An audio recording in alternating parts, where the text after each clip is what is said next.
In other news this week, the finding that allowed the National Institute of Standards and Technology to withhold data from its World Trade Center 7 collapse simulation has finally been released via whistleblowing site cryptome.org.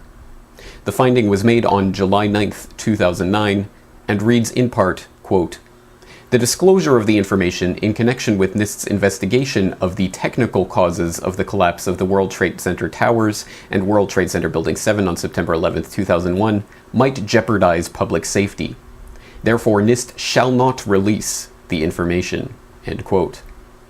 Although the finding was made last year, the actual finding itself was not available to those who had requested the information, leading many to suspect that it would contain details of exactly how or why the data from NIST's WTC-7 collapse simulation would jeopardize public safety, but no such explanation is to be found.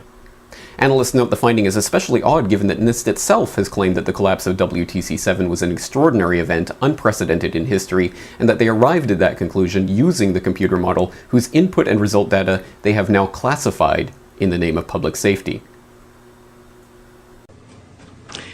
What we found was that uncontrolled building fires, similar to those we have seen in other tall buildings, caused an extraordinary event.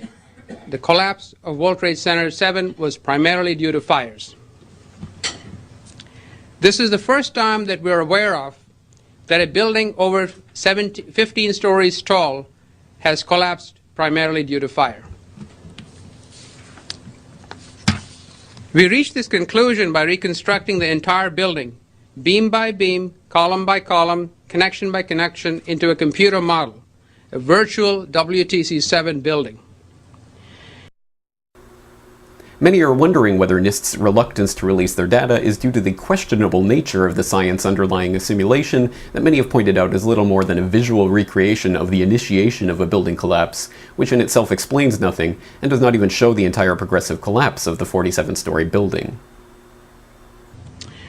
Here is our structural model showing the building collapsing, which matches quite well with a video of the event.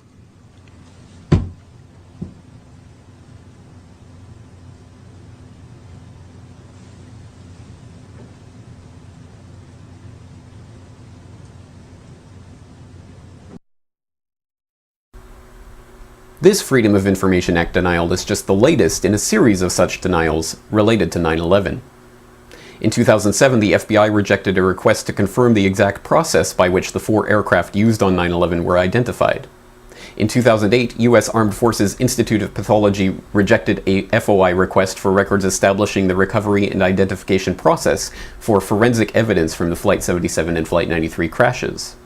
In 2009, the Secret Service rejected a Freedom of Information request for White House visitor logs on September 11th and 12th, 2001. Currently, the FBI is arguing before the U.S. District Court of Nevada that 9/11 records are exempt from public disclosure under the Freedom of Information Act.